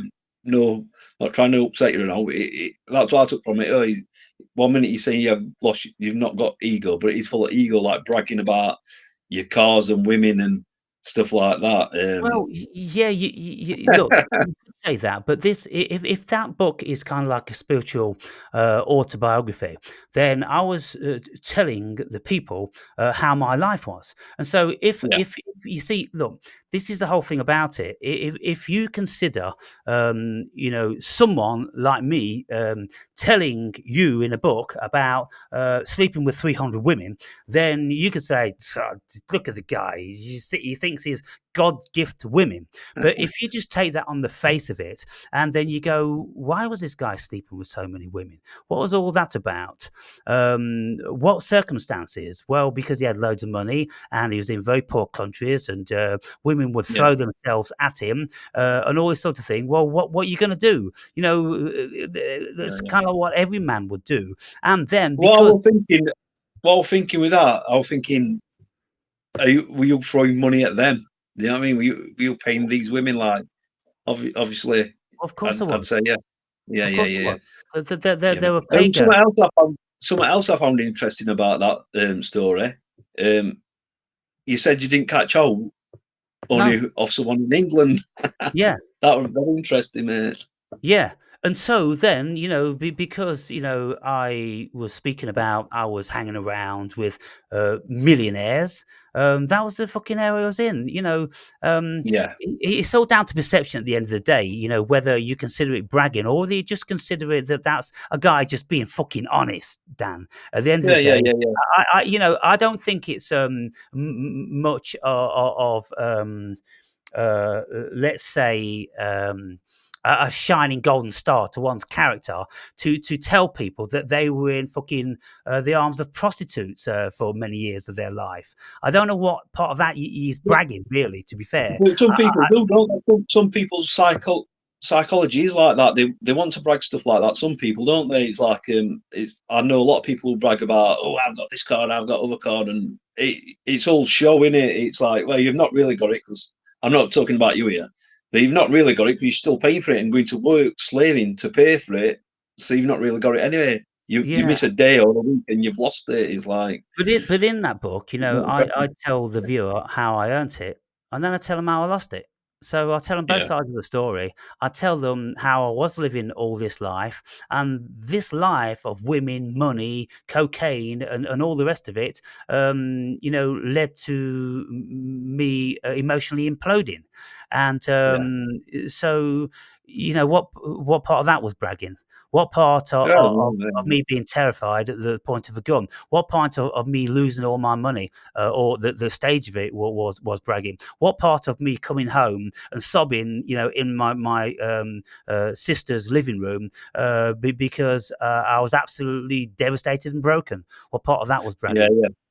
Yeah, Mm. I guess, I know. You see, so I You mean, lost it. again, You lost it in the deal. Were it in Africa? You lost money because that incident happened, and you'd invested in something, and you yeah. didn't go back. With that general gist of that, with Well, that. no, well, I daren't go back. I never had the fucking money. I Oh, invested in property there, and I'd run out of money because I was, developing. And then, some armed robber, breaks into my house and shoots me in my bed. And then, all hell breaks loose because then I decide that, well, I'm not being defeated that easy. So I go to the police station. I buy a pump action shotgun from the police. I ask the chief yeah, of police in that city when I can kill a man, and he tells me, "You kill a man as soon as he comes onto your property." Stupid white man. yeah, yeah, And yeah. It's so okay. if I'm buying a pump action shotgun and I'm prepared to use it to protect my interest, and if that's bragging, then I'll brag all day long because I'm going to be bragging about protecting my interest and everything. I pick up on things like this because look, it's important to me because it's about the perception. What I did in that book, I was absolutely explicitly honest about all things, and Yeah, I'm explicitly honest about how I, owned my own businesses and I was pretty successful, and then I was explicitly honest where I ran into a lot of fucking trouble and I lost it all. yeah, And then I came out of it, a changed spirit. But yeah. still in touch with the ego, because the ego is the operating system. We can I never feel lose. I feel I've fucking triggered you a bit there, mate. But No, what I well, don't need I mean, to. you could say triggered, but or you could say that I I've did. annoyed, irritated you. No, I'm not irritated by it. But He's not. bear in mind, I read that months ago. I think it first come out. I got it off Amazon. I think it 22 quid or something with it about that. Yeah. I bought it off that and I read it when it came. I went away. So obviously it's not. I've just remembered little bits here and there. Do you know what I mean? Yeah, yeah, I'm hearing you on that. But so what I will encourage you to do, because the reason why I encouraging people to buy that book, it's got fuck all to do with my ego. My ego's big enough. I'm the first person to say that nobody will ever squelch my ego, and I'm not about even to be fucking considering it because my ego has took me all around the world and have had all these wonderful experiences. Why do I want lesser beings telling me that I'm fucking showing up and I should calm it down? No, I'm not. I'm always going to be as big as a mountain because I am a mountain. And I'm a mountain because of all the fucking things I've done. Traveled 45 countries around the world, Dan, and done a million fucking things. I'm a self-made Oh man. no, I've read most of your book, Yeah, but it's your um, autobiography, isn't it? That's what it is. It's just your. That's what it is. It's like you're just telling your story, mate, isn't it? yeah, yeah. I'm telling the story, but then in there also is, you see, what I say to people is, that, look, when I'm telling my videos, I'm talking about experiences that I've had. And so, what you should do, people, viewers, you should detach yourself from me. And don't be listening to me, oh, the Wake and Brave's done this, oh, the Wake and Brave, blah, blah, blah. What's the Wake and Brave saying? That's what I'm all saying. And then I'll say to you guys, I say, what do you make of these words? How does this fit in with your world, with your worldview? Do you have any similar experiences like this? Because as much as my channel is the Truman Show, it's only the Truman Show for those that are only, looking at me in the exterior. But if people are going to get the Truman Show, then they have to get inside the psychology of the Truman Show. And so that's what the original Truman Show was all about. The original Truman Show wasn't necessarily about Jim Carrey and his fucking life. It's about the whole fucking pretense of society. Everybody's looking at you and it's all in the fucking globe and it's all a lie. And so you see, people could say, oh, that film was just about fucking Jim Carrey, walking around with his briefcase. No, it wasn't. It wasn't about that. There's deeper facets to look at things. And, that's where I'm always coming from, Dan. I'm always trying to impress upon people to think deeper. To go into deeper realms of consciousness and explore things. And, ask yourselves if you've been in situations like this. And, when you are experiencing something like with your ego, then if you think about it and if you ask yourself, could I handle this differently? Okay, you walk away from a scenario. You was in the car park and this, that, and the other. Instead of just forgetting about it and just dismissing it, you walk away saying to yourself, what can I have learned about that? How can I manage things like that differently? If I'd have said this, if I'd have said that, okay, next time I'm going to use a different tactic. Next time I'm going to count to 5 before I say any fucking thing. Because if you count to 5 before you say anything fucking thing, you won't be shooting your mouth off and, you won't be getting all your words mumbled. You'll be able to think a little bit more. And then you'll say, do I really want to engage with this? It's only going to, end up fucking pear-shaped. And so you could say to them, oh, sorry, madam, do forgive me. See how you can turn it around. See how you can create your reality. And then she could say, oh, I'm sorry, I was just having a bad day. And then you can say to yourself, fucking hell, I could have handled that completely wrong. I could have handled it completely different if I just ran on my own automation. But if I stopped to think about it, then I could change the course of fucking history. Yeah, I know, mate. It's just having that thought at that moment in time. About God, what I think, mate, I think we're all one. Everything's God, mate. And I think that's pretty much similar to what you were saying, innit? It's like everything's God. There's no one God. There's no heaven. I don't think it's like you're on about. We were on about the soul the other day on one of your videos. But yeah. And consciousness. You see it. That's when it gets complicated for me because I thought like when you die, the essence of it's your body, physical body, what dies, and whatever's inside controlling it that goes off somewhere else. But then you've split the conscious and the soul, haven't you, in your theory? And I don't think I get my head around that. I need to have another long think about that. But I do get what you were saying, kind of. Yeah, well, those sort of things, of course, they're very, very complex. And I was speaking to a guy, early today, and I mentioned it, or put that video put later. But you see, when we look at the human experience, there's lots of agencies going on. The automaton, they will just think that they're having a human experience and they're a human being, and they won't know anything else about anything else. But then, if people are psychologically inclined, they will go, well, there's certain agencies operating the body, and Freud, Sigmund Freud, called 3 main agencies: the id, the ego, and the superego. And so the id is the animal instincts. For instance, if you're in a car park and someone says this, that's an animal instinct. That's the base level human being. The second level is where you're going to start thinking about what you're going to be saying. And the third level is when you're going to have a conscience about it. You can have deep reflection and you're going to change your ways accordingly. So you can see that you've been operating on the base level. It's the Oh, definitely. animalistic level, and so therefore, to learn about the other levels, and that's only the beginning. That's only in the fucking ego operating system. But then there's the soul to consider. And the soul, is supposedly something that may go on, and it's an entity into itself, and it is connected with pure God consciousness. And in the Bible, they speak about the soul. That the soul, goes on, it goes back to source, and all these sort of things. But then the spirit over and above that. And in the Bible, it's inferring that spirit is the Almighty Spirit, and that's the source of all souls. You see, so all the souls come out of the spirit like a mothership, and then the souls have an ego. And then the ego, has the super ego and the id.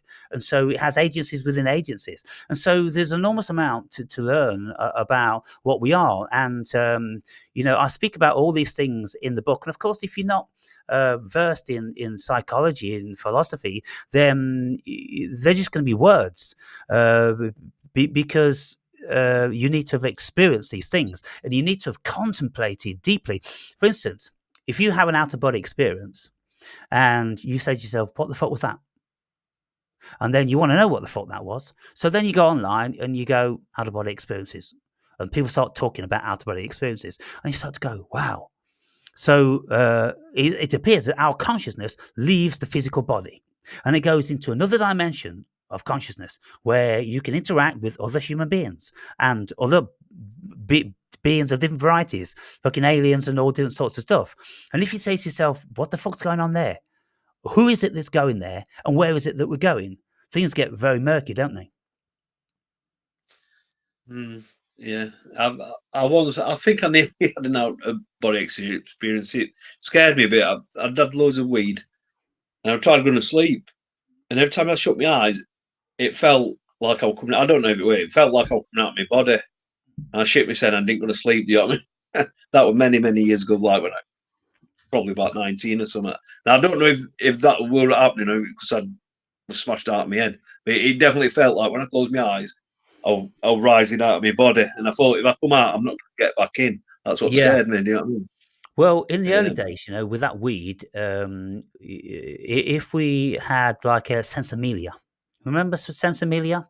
Yeah. Very, very potent variety of weed. And, you very often feel dissociated when you smoke that. And there was occasion when I was smoking it when I was 18 years old. And all of a sudden, I felt I was up there. 10 feet. And I said to my brother, I said, whoa, what the fuck? I'm not in my body. I'm not in my body. I'm up here, And so, yeah, you can have out of body Yeah. experiences on that and levels of dissociation. And apparently, I think it's the THC in that. In the book, Right. I speak about an occasion when I smoked half a spliff of cannabis resin, and I lay paralyzed. And whilst I was laying there paralyzed for 3 hours, the only thing I could move was my eyes. The body was absolutely paralyzed. And so then I thought, well, because I can't move, I may as well think. What can I think about? And then I just closed my eyes and I said, just take me into the future. All of a sudden I was in fucking space and there were spaceships and planets and this and the other. It was absolutely as clear as day. I said, take me to the pyramids, and I was in the Mayan pyramids with, Indians, Indian, natives standing, 1 meter in front of me, absolutely as clear as day. And this is just off weed. Just off, Just off. just off cannabis resin, just off half a spliff of a spliff of cannabis resin, and so when those sort of things happen, well, we have to consider that time travel is possible because these things were absolutely categorically crystal clear, and very, very real. And when you have experiences like that, well, everything else pales into insignificance. And we have to realize that, this isn't the be all and the end, being a human being. And there is consciousness is within consciousness within consciousness. And, it's never ending. And, I find that interesting. I find that interesting what you say about spirits coming in and making you drink or take drugs what they want. I right, find that quite right. interesting Yeah. because, to be fair, mate, I've been a stoner. Well, I've not had any for over a month now. Yeah. But since I was like a teenager, that's been my thing. It levels me out and it calms me. But downside of that, I can't function day after, and all I'm thinking about is having another spliff. You know what I mean? Right. Um, see, although I like to have a smoke and get lost in my thoughts because I'm constantly thinking, my mind's always, and I have some right good ideas, but downside of it, I can't function as a normal human being it when I'm not on it, if that makes sense to you. Right. But you go to it, oh, just have another, just go on, have a spliff, it won't. And it's like, you know, that inner thing, like you were on about having that inner conversation with Yeah. yourself. It's Yeah. like you've got one saying have a spliff, or one saying, oh, now you're doing good. Then one went, then it's like, yeah, one went. Then the other one, it's like, oh, you've let yourself down. What have you done? No, it's madness. Yeah, so you have very dichotomous thoughts about this sort of thing, but because it's been going on so long in your life, I mean, wouldn't you think you would have had a resolve on it by now? Just to go, look, I say to myself, don't do it, and then do it every fucking day. When am I just going to go with one or the other? Because otherwise, you just torment yourself, don't you? Yeah. Well, like I say, I'm on my fifth week now. Like we are in. I'm not like craving any, but I do think now and again. But I'm going to try to be a bit strong. But I'm not saying I'm never. It's Yes, like that. You find yourself. I'll just have some on a Saturday. Then you do that for a while. Then it's like, oh, just have some Saturday and Sunday. Then before you know it, you're just back in the same cycle. Like, you know what I mean? I've been doing yeah. it like what 40 years or something. It's Right, so you've been doing it for 30 years and now you're 5 weeks clean. Yeah, I mean, you've probably got a long way to go, but um, I stopped for. I had a break, a 2 year period when I'm about 28. A 2 year period when I'm right. about 28, and then like I say, you just get back into it. Then you get to a point where I've had enough. I need to stop, and you have a few months off. Then you just have one. Like I say, it's just like a circle. It just keep Yeah, rethinking. I thought that spirit thing. It tied into that. It was madness. yeah, so, I mean, Um, I haven't smoked for many, many years. I used to smoke for between 18 and I think about 21, really. And, we always used to do it with the lads, every weekend, and that's all we'd do, spliff yeah, up yeah, and, buy the cans and go round someone's house and all that sort of thing. And it was all jolly good fun. And, sometimes we get paranoid and sometimes, we'd have a right good laugh and all these different sorts of things. But I never felt like, I was dysfunctional the next day without it. It's just kind of like if you have beer, you get pissed. The next day, you're not pissed, are you? So, yeah. what do you No, think? no. I don't know, mate. It's like beer. I'm not interested. I'm not. Very rarely think. Oh, I'll fancy a can of beer. You know what I mean? I'm not saying I don't. Like if my missus has some now and again, I'll have what beer like. But I won't really get tanked up. And I'm no interest in it. But cannabis on the other hand, that's like my thing. What it's like, it completes me.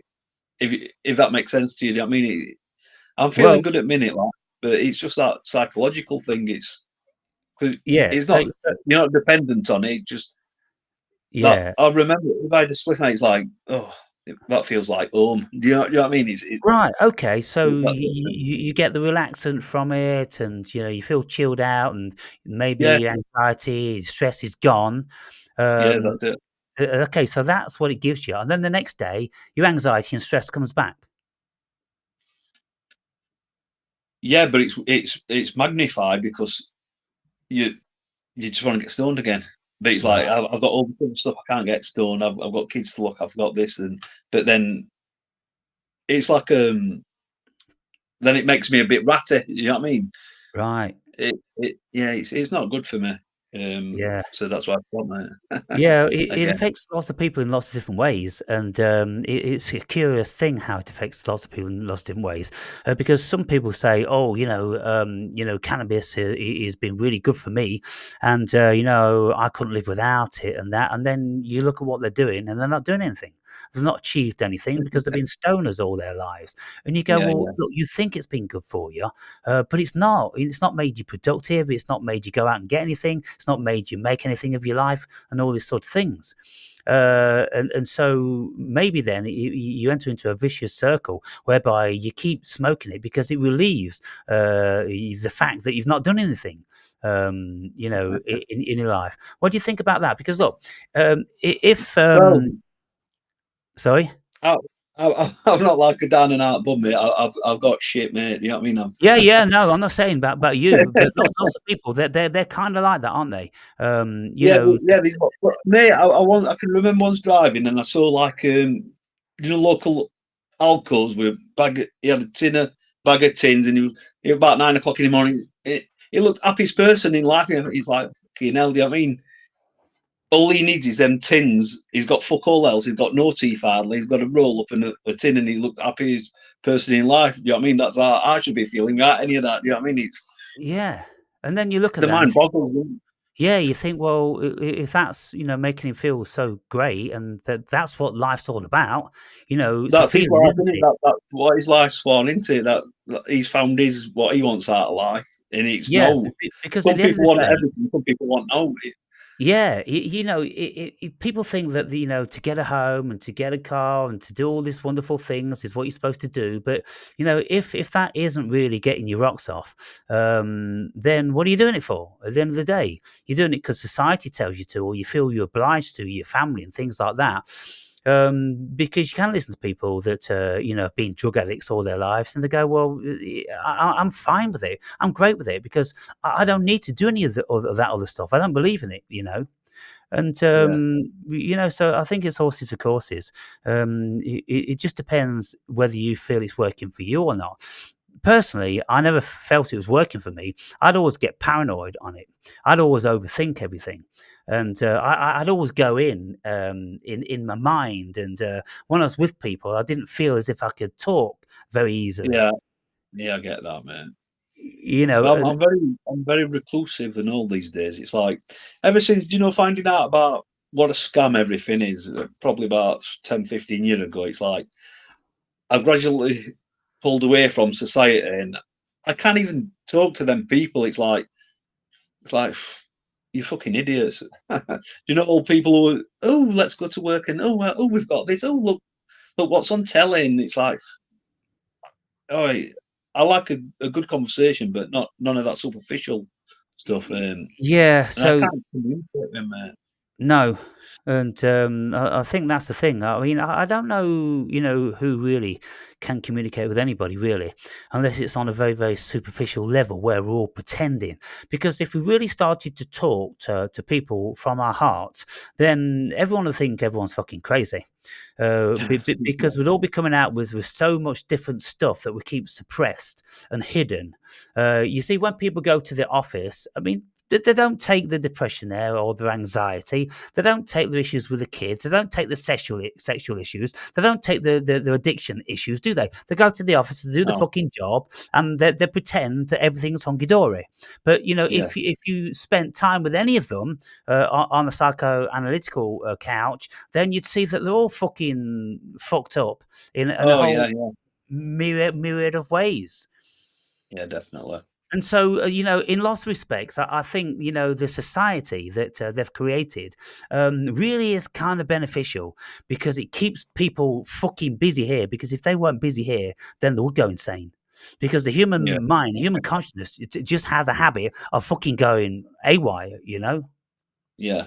Well, we're so removed from society. I think of what we should be, because I think we should be just living off the land. You know what I mean? Hunting and nurturing, growing stuff and whatnot. And we're so far removed. But like you say, you've said it before. We're comfy in his own homes, and we're in his own prisons. Like that, we're comfy, and nothing's ever been easier than it is now. It's fucking easy, isn't it, mate? You know what I mean?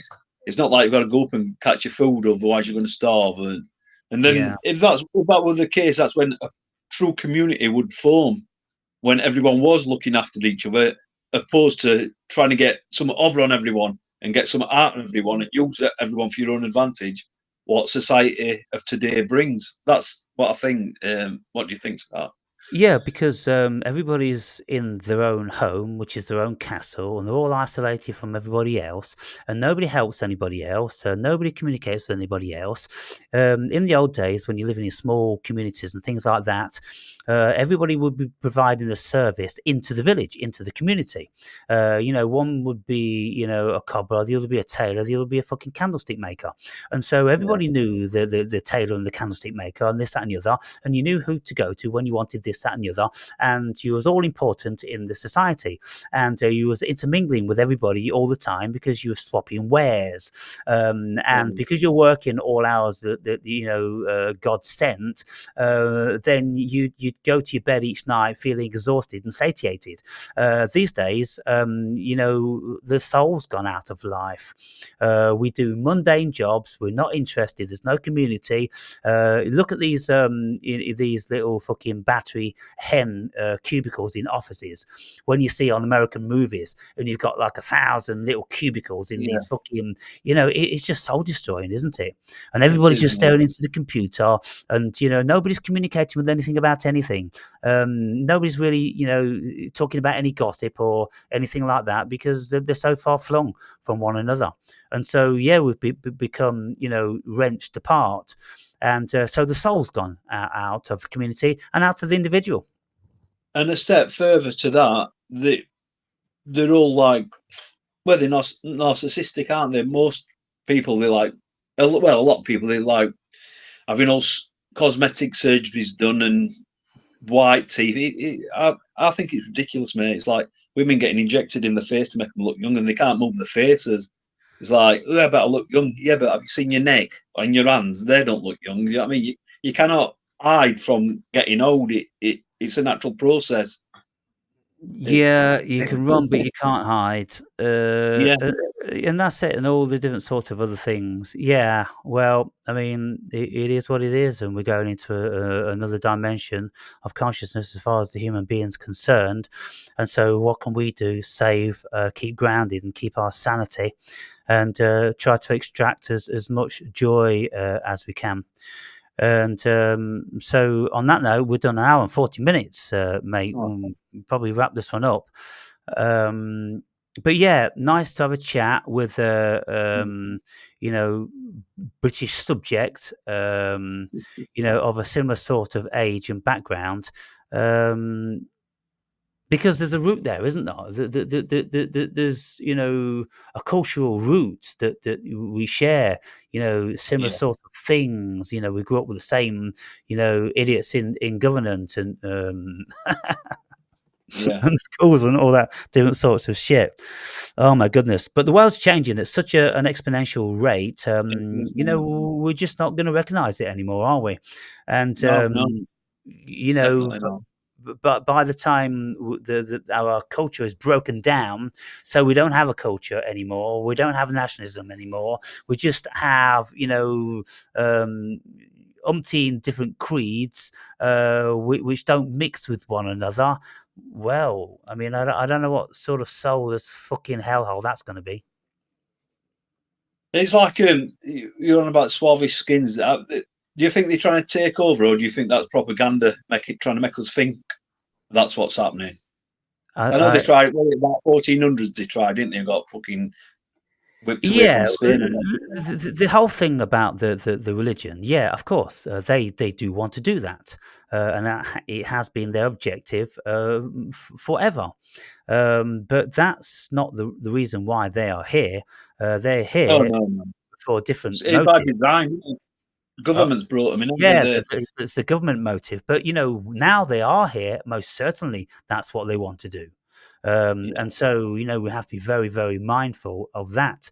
Um, and it really is a travesty because when I was very young, I started to travel with my family to France and Spain when I was about 9 years old, and that's when France was French and Spain was Spanish. And all countries had their culture, their language, their style, the different cars, and all these different sorts of things. Now it's all the same. It's all been standardized. It's all been spoilt, and it's all been ruined. And by the time that happens to each individual country, well, there's nothing there. There's no soul to any country left. There's no ancestry. There's nothing we should be clinging on to. There's nothing to be proud about anymore. It's all lost. And in the end, people just go, well, fuck it. What's the point? Yeah, man. So I think that's where we're heading, and that's why they're doing that. That's why the governments are doing that. They're doing that to fracture every single country, to break down the nationalism, to break down the heritage, to break down the pride and all this sort of thing. Because when that happens, no one's going to be standing their ground because we're British. Because what is it to be fucking British? In 50 years' time, we won't know what it is to be British. In actual fact, we'll definitely be outnumbered. Definitely be outnumbered, won't we, pal? That's a fact. Yeah, in actual fact, we probably won't even be allowed to say we're British because that's too nationalistic. We can only say we're global. We're human beings. Because they wanted to break down all the borders and all the cultures and all the languages and all that sort of thing.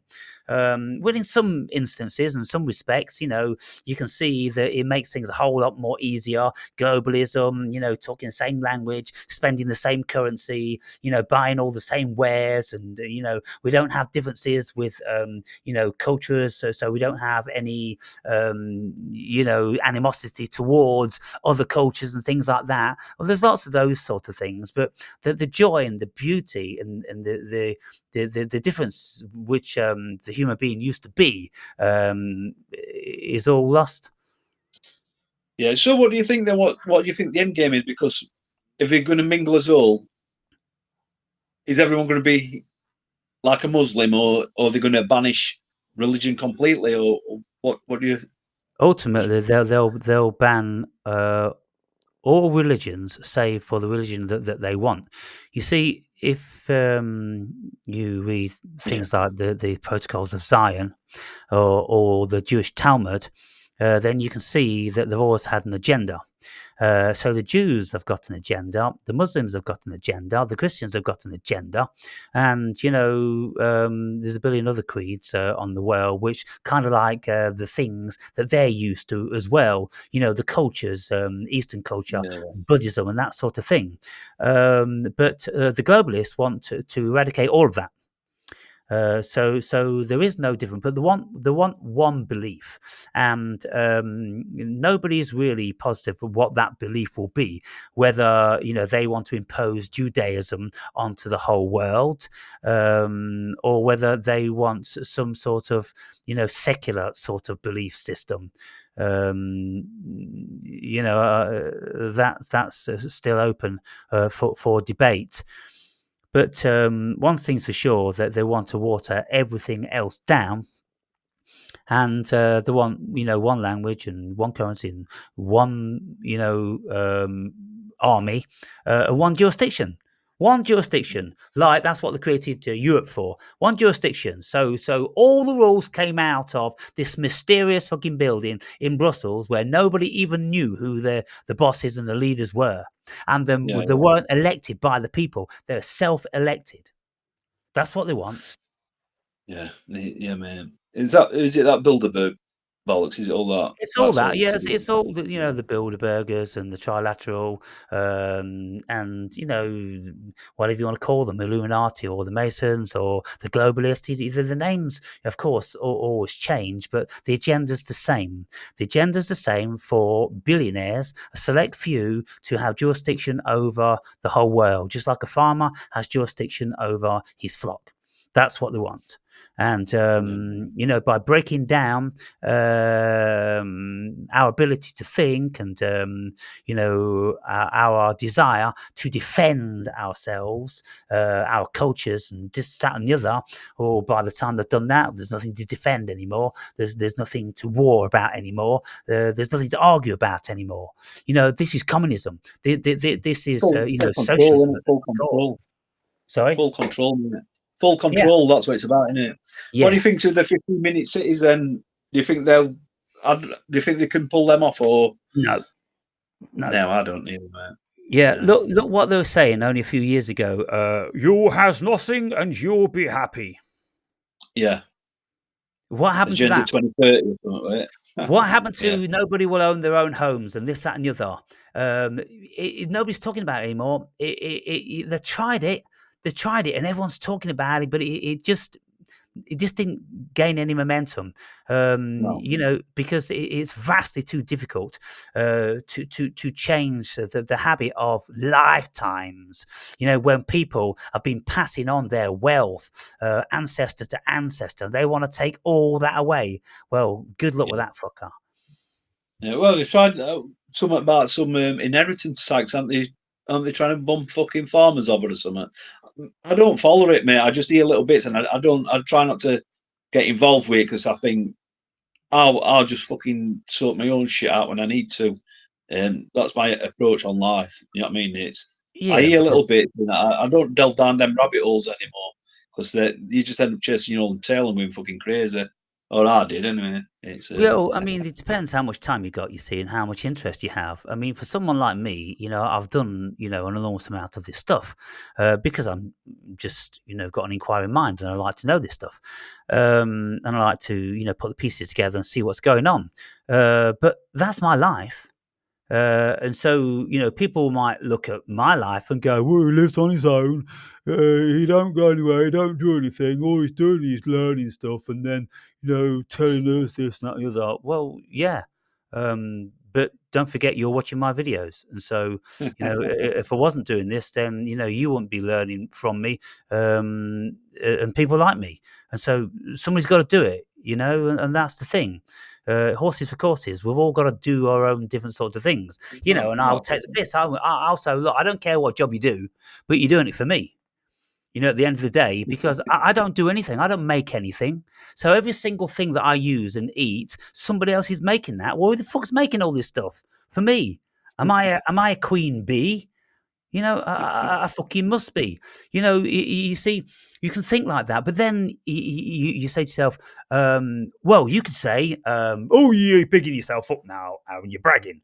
And I'll go, well, yeah, it is a kind of a brag. But then if you look at it from the other perspective, that I'm putting an enormous amount of energy into doing something that I don't really want to do, which is serving you. So you can laugh at me as well. You can say, keep reading those books, Awake and Brave, you idiot, and then condense them all down and make a video so I can tune in, listen to it for half an hour and get 50 hours of your information.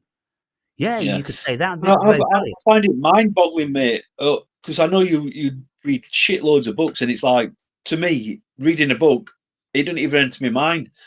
I could read loads of like manuals though on on cars and stuff like that. It's weird, mate, and I'd get enjoyment out of that than reading a book. It's peculiar, mate. Different, Well, like I said, different there books, you go. different I strokes. could never read a manual on the car. It wouldn't interest me in the slightest. Cars don't interest me in the Yeah. slightest. And so, but this is the nuance of the world. We need all different sorts of people to make the world go round. Otherwise, it just wouldn't do, would it? And so, yeah, No. look, we're all slaves. All slaves to some sort of a system, and at the end of the day, it could never be any other way because we are gregarious creatures. We need each other, just like ants and bees. The honeybees and ants and this. You'll never see one built his little fucking house and living on his own. In some shape or form, we are all living off the backs of everybody else. And Yes. that's it. By the way, I love your handle, less than average. You see, Yeah, look, man. you see the handles we use, they say a lot about us. Now, my handle, The Awakened Brave, because if you're going to be awakened, then you need to be fucking brave, because there's a lot of shit that has shaped people's fucking psyche to the core. And so that's perfectly befitting for me. Do you think less than average is perfectly befitting for you? And why do you coin that? But see, if I was to say more than average, it'd be like fucking saying I'm summer. You know what I mean? Yeah, Play it down and play it over. I think yeah. Best to play it down. it's Best. like it's like I know people who to look at them, they've got everything, but really they've got fuck all. And to look at me, I've got no, but I've got a lot. You know what I mean? Right. It's one of them things, pal. If you get me, Yeah, I and think. so you know, the opposite to the awakened brave is the unconscious coward. So if I called myself the unconscious coward, I wonder how appealing that would be to people. I wonder how many people that would attract. Who wants to befriend an unconscious coward? Um, I have to put it to test, mate. If yeah, you get an account with it. I'll put that one, but doubtless there'll be a market for it. You know, there's a market for everything. You see, just finally now, just for the last couple of minutes, we're almost up to 2 hours. Well, I deploy a very bolshy, kind of like, aggressive demeanor, because I'm in a caricature of myself, because I am sick to the fucking teeth of looking at unconscious cowards. I'm sick to the teeth of looking at everybody who is trying to appease everybody, and the only way they get accepted is if they, oh please, subscribe, and if you don't mind, no, I'm not doing it. I'm not doing it. I go fuck yourselves. You can go fuck yourselves, and I'll go over the top and say go fuck yourselves, because somebody I just think has got to bring balance, and that's what I'm about. I'm a Libra. I'm about balance, and so in my own way, I'm in a caricature. I'm a parody of myself, and so I go over the top. And I'm a very accomplished person. I am very brave and all this. And I'm like, well, I'll just go the extra mile. And, I'll say, come round my house and bring your dad and bring your fucking mates. Of course, it's silly, but, I just jousting for a response. Maybe one day someone will take me up on it. Maybe one day, 5 blokes will appear outside my house. They'll go, well, come on then. we won't be awake and brave then. I'll tell you what, I'll still fight them all to the death, whether it's my death Yeah, or their death. There'll be no that's fucking the doubt spirit, about isn't it, mate? That's the spirit. I'm same, pal. I'd go to battle with someone who I know I'm going to come off losing, just to. You can't give up, can't you? Can't cower in a corner. no. You can't live with yourself unless you are, this coward thing. But to have a level of integrity, I think it's very, very important. And if you lead by example, can you imagine people following a weak king? If there was a king and he was scared and he exhibited his fear, then nobody would want to follow him into battle, would they? He won't be a king very long, would he, mate? No. So look, one thing I want to ask you here: when you see me being larger than life, do you see anything which is like foolery? Do you think that this guy's just taking the piss, or do you think that I really believe everything I'm saying? No, you're taking piss, mate. Taking the piss, I think and you're taking piss. yeah, and when I'm saying all these things, it's kind of like, look, if I can do it, then you can do it. So don't be bowing down to all these fuckers that tell you that you can't do this and you shouldn't say that. Tell them to fuck off. Next time Yeah, anyone says anything to you, say to them, "Do you know who I am? I'm the fucking universe, you idiot."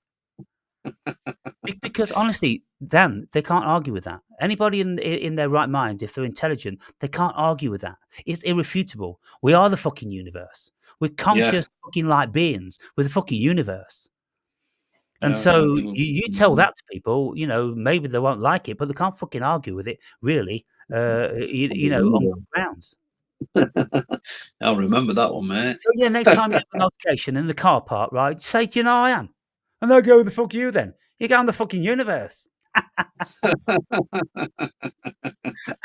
I think that'll defuse them. I don't think they'll be wanting to fight with you or anything because they'll think you're insane. And they'll go, "This guy's just come out of a fucking nutter's home. Come on, pet. Best get away from him." You'll terrify them. Yeah, mate. Nice All right, speaking to dude. you, pal. Yeah, great Take care, talking. mate. Great Yeah, talk. see you later, mate. Take care, man. So I can't wait now to listen to all the viewers slagging us off in when I put this video. He's a thick Yorkshire cunt, him. Oh yeah, you've got one big heady fucking obnoxious twat, and then you've got one less than average fucking bloke. What a match! Between them would make a decent human being. See you later, mate. Take care, mate. Bye. Okay, bye.